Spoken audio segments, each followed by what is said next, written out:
Vivemos um período histórico em que se percebe a dificuldade dos adultos estabelecerem limites para as crianças, como se colocar limites fosse algo ruim. Por que será?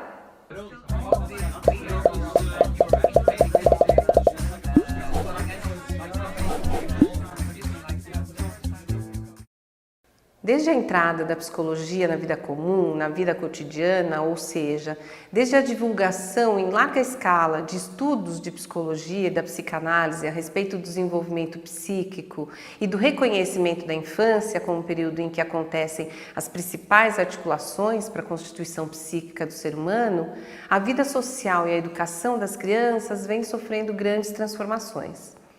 A relação com as crianças passou a ser foco de atenção e cuidados, já que a importância das experiências vividas desde o nascimento passou a ganhar visibilidade e reconhecimento. Um conceito amplamente difundido no senso comum, o que não significa amplamente ou devidamente compreendido, foi o de trauma. Ao longo do tempo, os adultos passaram a se preocupar em não traumatizar as crianças. O termo trauma vem da medicina e significa a entrada de um objeto estranho no organismo que induz a uma determinada doença. Na psicologia, a grosso modo, o trauma seria um dano emocional que deriva de uma experiência de dor e sofrimento que a mente, por não suportar vivê-la, por não aguentar, esconde, apaga da memória. Porém, a energia da experiência dolorosa vivida está lá, dentro da mente, em algum lugar, mesmo que não conhecido ou não lembrado, no que chamamos de inconsciente, e pode vir à tona, pode ganhar vazão pegando carona com alguma outra experiência ou situação que possa relacionar-se com a experiência inicial. O que eu estou falando aqui é algo muito sintético e simplificado, mas sinaliza rapidamente alguns significados que se mantiveram no senso comum.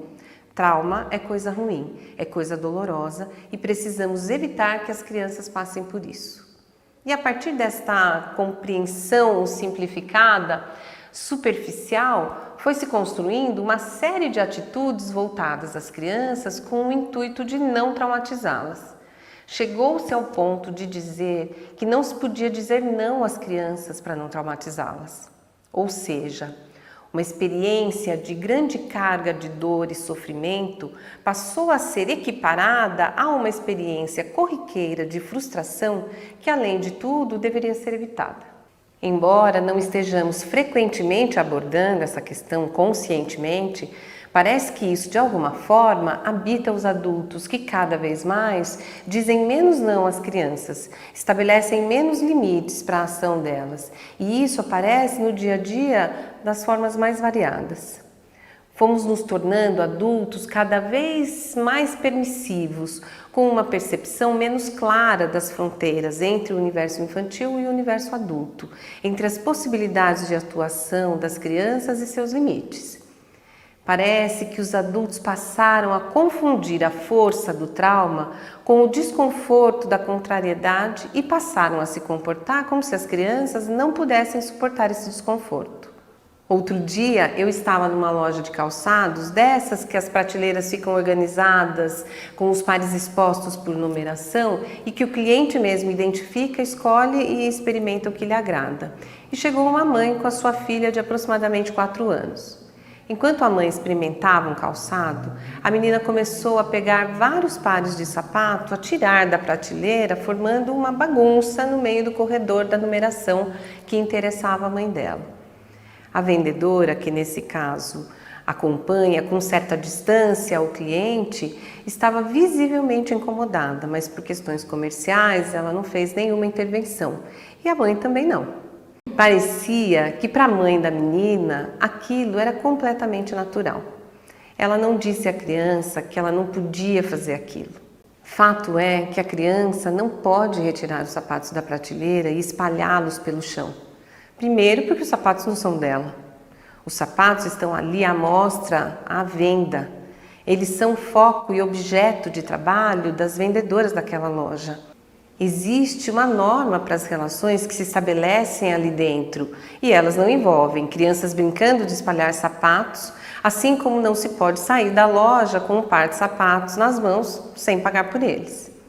Os adultos que sabem disso e são responsáveis pela educação das crianças precisam deixar claro que existem limites para a ação delas. E esses limites não estão estabelecidos ao seu bel prazer, e sim pelas normas sociais e de convivência, pela natureza do ambiente em que elas estão inseridas e pelo tipo de relações que se estabelecem naqueles ambientes.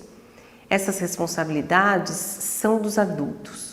São eles que inserem a criança na cultura e na sociedade. Eles precisam assumir essa responsabilidade e dizer claramente: você não pode mexer nos sapatos. E caso aconteça, sem que eles tenham visto ou percebido, precisam fazer a criança devolver os sapatos todos nos seus devidos lugares, impedindo inclusive que a vendedora, também num gesto cortês fundamentado pela relação comercial, que no Brasil passou a se estabelecer que o cliente sempre tem razão, impeça a criança de fazê-lo com frases simpáticas do tipo: pode deixar, imagina, eu mesmo faço isso, não precisa se preocupar, ou não tem problema, deixa que eu mesmo arrumo. Esse tipo de reação, embora seja muito confortável, inclusive para o adulto, não educa a criança. Isso é algo importante para se pensar. Fez sentido para você o Papo Aberto de hoje? Se sim, acesse o nosso canal, se inscreva, deixe o seu like e o seu comentário. Assim a gente continua lá o nosso papo. Até semana que vem.